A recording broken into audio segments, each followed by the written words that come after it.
ሰላም ጤና ይስጥልን ክቡራትና ክቡራን እንዴት ናችሁ? አቤል ኦፊሻል ላይ ትገኛላችሁ። ማንቸስተር ዩናይትድን እንመለከታለን። ለፔጅ አዲስ የሆናችሁ ግን ላይክ፣ ሰብስክራይብ፣ ሼር ማድረግ እንዳይረሳ። ማንቸስተር ዩናይትድን በተመለከተ እጅግ በጣም በርካታ ሀሳቦች የተነሱ ይገኛሉ። ከነዛ መካከል አንዱ ለምንድን ነው የማንቸስተር ዩናይትድ ሰዎች በክለቡ በኩል አሁን ካሉት ነባራዊ ሁኔታዎች አንጻር አዳዲስ እቅዶቻቸው ምንድን ነው?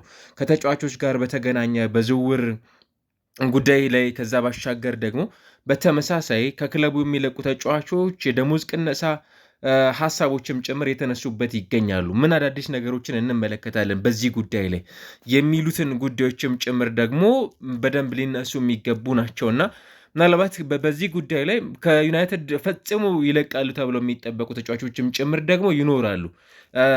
ከዚህ ጋር በተያያዘ በርካታ ሀሳቦችን ማንሳት ያለብን ይመስለኛል። አሁን ባለበት ነባራዊ ሁኔታ ለምሳሌ በክለቡ በኩል የሚጠበቁ ተጫዋቾች አሉ እንደነ ማርከስ ራሽፎርድ፣ ካዝሜሮ፣ ጀደን ሳንቾ፣ ራስመስ ሆይሉንድ፣ አንድሬ ኦናና ያሉ ተጫዋቾች ሙሉ ለሙሉ ከማንቸስተር ዩናይትድ የሚወጡ ተጫዋቾች ናቸው ተብሎ ይጠበቃል። አንዱ የማንቸስተር ዩናይትድ እቅድ በሳምንት ለተጫዋቾች ወደ 1.2 ሚሊዮን ፓውንድ የሚጠጋ ገንዘብ ይከፍላል ክለቡ በየሳምንቱ ነው። እንግዲህ ለተጫዋቾች ቅድም ላነሳናቸው ተጫዋቾች ብቻ የሚከፍላቸውን ደሞዝ መቀነስ ታርጌቱን ያደረገው እነዚህ ተጫዋቾች ቅድም ያልናቸው ምናልባትም ከካዝሜሮ ባሻገር ያሉ ተጫዋቾች ቀደም ብለውም ከክለቡ ጋር የተለያዩ ተጫዋቾች ናቸው። ይህ እርምጃ በክለቡ ስፖርታዊ አመራር አማካኝነት የፋይናንስ መዋቅሩንም ጭምር ለማስተካከል እንደሚረዳውና ለአዳዲስ ተጫዋቾችም ጭምር ደግሞ የዝውውር ገንዘብ ክለቡ እንዲያገኝ አቅም የሚፈጥርለትን አዲስ ስትራቴጂ ስለመንደፋቸውም ጭምር እየተሰማ ነው የሚገኘው። ቅድም እንዳነሳ ነው በክለብ ውስጥ በተለይም እንደነ ካዝሜሮ እና ማርከስ ራሽፎርድ ያሉ ተጫዋቾች በፕሪሚየር ሊጉ ከፍተኛ ተከፋይ የሆኑ የማንቸስተር ዩናይትድ ተጫዋቾች ናቸው። በጣም ትልቅ የሚባል ገንዘብ ነው ማለት ነው ክለቡ ለተጫዋቾች የሚከፍለው። በዚህ ሂደት ውስጥ የመሰናበት እድል ያላቸው ቀደም ያነሳናቸው ለምሳሌ ማርከስ ራሽፎርድ በሳምንት ከ300,000 ፓውንድ በላይ የሚያገኝ ተጫዋች ነው በማንቸስተር ዩናይትድ ከሚገኙ ተጫዋቾች ውስጥ አንዱ እና ደግሞ የረጅም ጊዜ ኮንትራት ያለው ተጫዋች ቢሆንም እንደምታውቁት የክለቡ አቅጣጫ ደግሞ አሁን ባለው ነባራዊ ሁኔታ ከተጫዋቹ ጋር መለያየት ነው። ምናልባት ባርሴሎናን በተመለከተ ይህንን ተጫዋች የ30 ሚሊዮን ዩሮ ይህንን ተጫዋች በተመለከተ ገንዘብ ከፍሎ ተጫዋቹን ማቆየት የሚችልበት እድል አለ። ያንን ያደርጋሉ በባርሴሎና በኩል የሚጠበቅ ነው። ነገር ግን ማንቸስተር ዩናይትድ አሁንም ቢሆን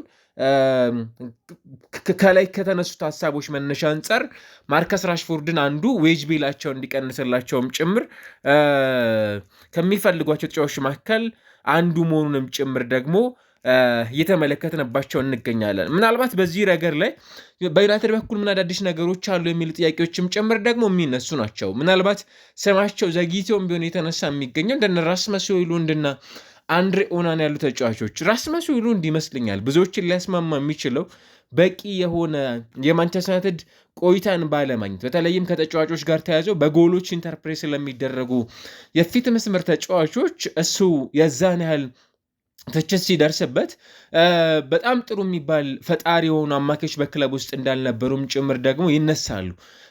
አሁን ባለው ሁኔታ ይህም ተጫዋች በዩናይትድ ዳግም የቡድን ግንባታ ውስጥ ይኖራል ተብሎ አይጠበቅም። ከክለቡ ጋር እሱም ይለያያል። አንድሬ ኦናናም ወደ ዩናይትድ መመለስ ይፈልጋል። በተደጋጋሚ የተነሳ የሚገኘው ጉዳይ ይሄ ነው። ነገር ግን ማንቸስተር ዩናይትድ ይህንን ጉዳይ ይቀበለዋል ተብሎ ኤክስፔክት አይደረግም። ጀደን ሳንቾ ከክለቡ ጋር በነበረው አለመግባባትና በውሰት ቆይታው ምክንያት ደግሞ ዩናይትድ በቋሚነት በመሸጥ ከደሞዝ ላይ ሊያስወጣው የሚችለው ሌላኛው አማካይ ወይንም የመስመር አጥቂ እንደሆነ ይታወቃል። ካዝሜሮ እንኳን ኦልሞስት ቀደም ብሎም ጭምር አሳውቀዋል ከክለቡ ጋር መለያየት እንደሚፈልግም ጭምር። ለዚህ ምክንያት የሆነው እንደሚታወቀው አንዱ የመጨረሻው የውድድር ዘመኑ ላይ ነው የሚገኘው። ምናልባት ማንቸስተር ዩናይትድ ተጫዋቹን ማቆየት የሚችልበት እድል አለው። ነገር ግን ያ እንኳን ቢሆን ተጫዋቹ እድሜው እንደመግፋቱ መጠን የዩናይትድ እቅድ ተጫዋቹ በክለብ ውስጥ እንዲቆይ የማድረግ ፍላጎት እንዳልሆነም ጭምር ደግሞ የሚነሳ ነው። ስለዚህ በዚህ ረገድ ውስጥ የካዝሜሮ ቆይታንም ጭምር በተመለከተ አሁን ላይ ይቆይባቸዋል ተብሎ የሚታሰቡ አማራጮች እንደማይኖሩም ጭምር ነው እንግዲህ ከማንቸስተር ዩናይትድ በኩል የሚጠበቀው ማለት ነው። ቅድም እንዳነሳ ነው በክለብ ውስጥ የሚገኙ እንደነ ኦማር ቤራዳ የክለቡ ስራ አስፈጻሚዎች እንዲሁ ደግሞ በተመሳሳይ ስፖርቲንግ ዳይሬክተሮች ሰር ጂም ራትክሊፍ ራሳቸው ኢኒዮስም ጭምር ደግሞ በፍጥነት ይህንን ማሻሻያ ማድረግ እንደሚፈልጉም ጭምር ነው እንግዲህ በተደጋጋሚ እየገለጹ የሚገኙት። ከዚህ ባሻገር በማንቸስተር ዩናይትድ በኩል ወደ 62.4 ሚሊዮን አካባቢ የሚጠጋ በአመት ክፍያዎችን ይፈጽማል። ይሄ ማለት ለማንቸስተር ዩናይትድ በጣም ከባድ ከሚባሉት ክፍያዎች መካከልም ጭምር ደግሞ እንደ አንዱ የሚነሳ ነው።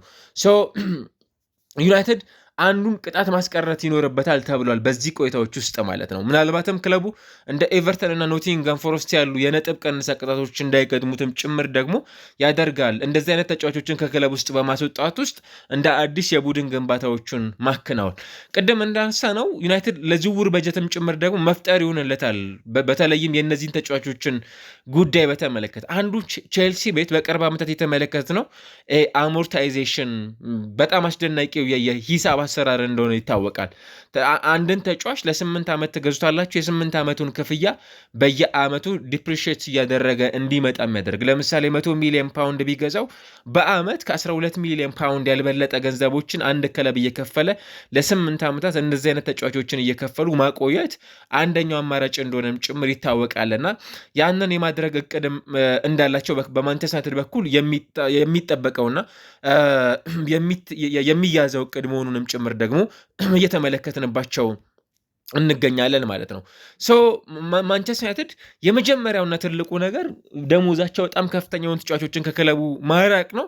ከዛ ባሻገር ደግሞ ለሚቀጥለው የውድድር ዓመት ለሚቀጥለው የ2026/27 የውድድር ዘመን ታስቦ የተዘጋጀ መሆኑንም ጭምር ደግሞ በክለቡ በኩል ያሉ ሰዎችን መረጃዎችን ዋቢ በማድረግ አንዳንድ ጉዳዮችን እያስመለከተን ይገኛል።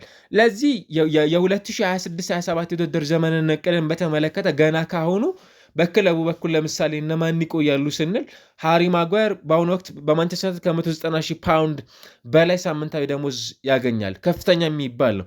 ነገር ግን ለተጨማሪ 2 ዓመታት በዩናይትድ ቤት ውስጥ የሚያቆየውን ኮንትራት ይፈርማል ተብለው ከሚጠበቁ የማንቸስተር ዩናይትድ ተጫዋቾች መካከል አንዱ ነው። ሃሪ ማጓየር ይቆያል ማለት ነው በክለቡ በኩል። ኮቢ ሜኑን በተመሳሳይ ከሌሎች ተጫዋቾች የሚቀነሰው ገንዘብ ምናልባትም እንዲህ አይነት ወጣት የሆኑ ተጫዋቾችን በክለብ ውስጥ ለረጅም ዓመታት ኮንትራት በማስፈረም የ5 ዓመት ነው አክቹዋሊ የቀረበለት ኮንትራት እስከ 2031 ድረስ የሚያቆይ ኮንትራት ተብሎ ነው የሚታሰበው። በዚህ ውስጥ የዚህ ተጫዋችም ሳምንታዊ ደሞዝን ደግሞ ከፍ ማድረግ ይችላል እንደ ክለቡ ማለት ነው። ይሄ ማለት የሻምፒዮንስ ሊግ የ5% ጭማሪም ደግሞ ስጋት እንዳይሆነበትም ጭምር በክለቡ በኩል ደግሞ የሚጠበቅ ነው። አብዛኞቹ የዩናይትድ ተጫዋቾች በክለቡ ለሻምፒዮንስ ሊግ ካለፈ ደሞዛቸው በ25% ወይም በ25 በመቶ በራሱ ጊዜ እንዲጨምር የሚያዝውል ደግሞ አላቸው። ለምሳሌ ቅድም ያነሳ ነው 190,000 ፓውንድ የሚከፈለው ሃሪ ማጓየር ዩናይትድ ወደ አውሮፓ ሻምፒዮንስ ሊግ ሲጓዝ አሁን ከሚያገኘው 190,000 ፓውንድ 1/4ኛውን ማለት ነው።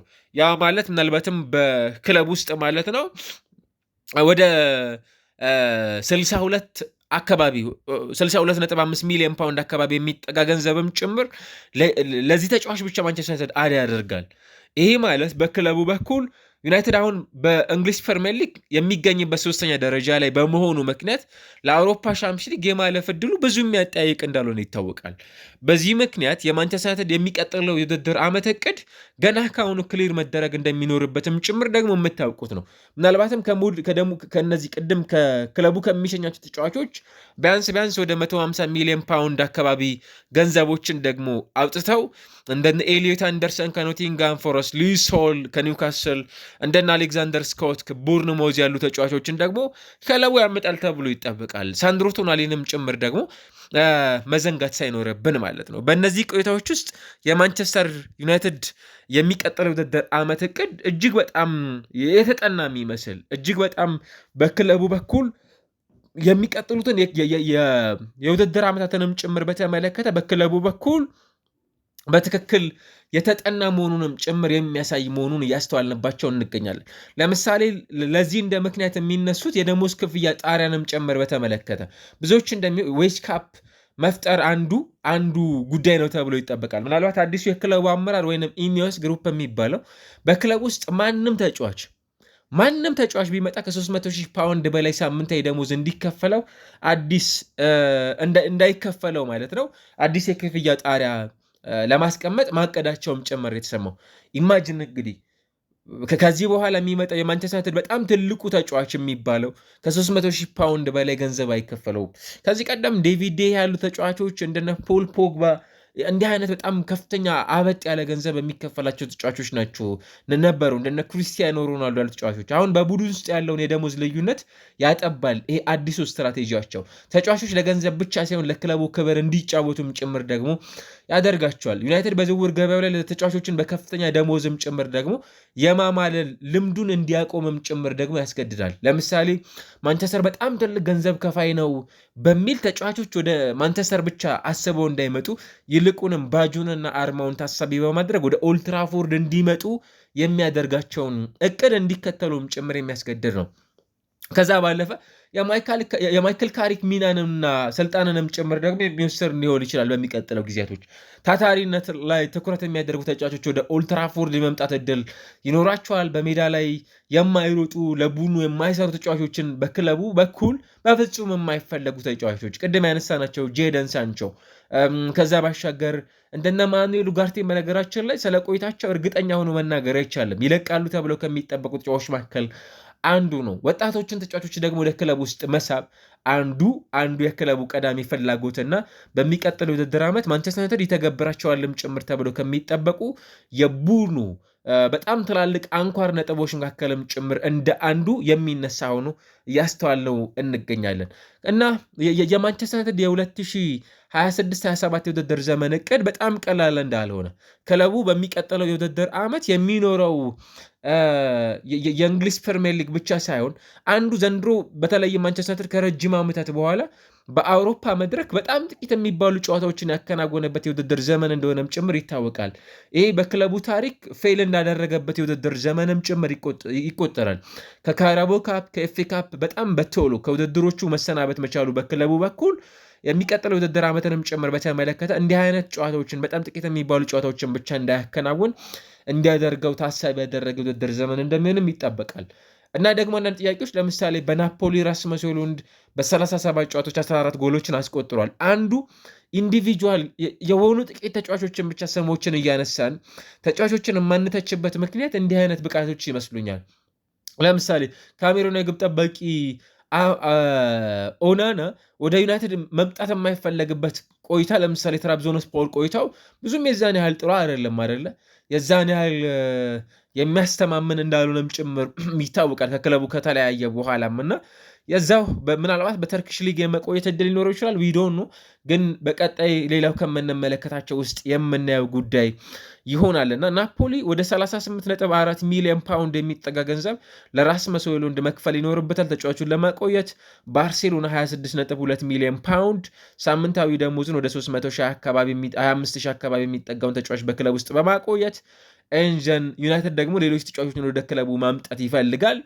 አሁን ባለበት ነባራዊ ሁኔታ ግን ዩናይትድ 55 ነጥቦችን ሰብስቦ ከአስቶን ቪላ በ2 ከሊቨርፑል በተመሳሳይ በ6 ነጥቦች ከፍ ብሎ በእንግሊዝ ፕሪሚየር ሊግ እየተመለከተ ነው የሚገኝ ቡድን ነውና ያ ማለት በተለይ ከሊቨርፑል በ5 አካባቢ ሰው ቶፕ ፎር ሆኖ የማጠናቀቅ የዛን ያህል ጥያቄ የሚነሳበት አይደለም እና ነገር ግን ሳምንታዊ ወደ 1.2 ሚሊዮን ፓውንድ የሚከፍለውን ደሞዝ ለመቁረጥ ሲል ክለቡ ተጫዋቾችን ያሰናብታል። የሚያቆያቸውንም ጭምር ተጫዋቾችን ደግሞ ለይቶ እያሳወቀ እንደሚገኝም ጭምር መረጃዎች ይጠቁማሉ።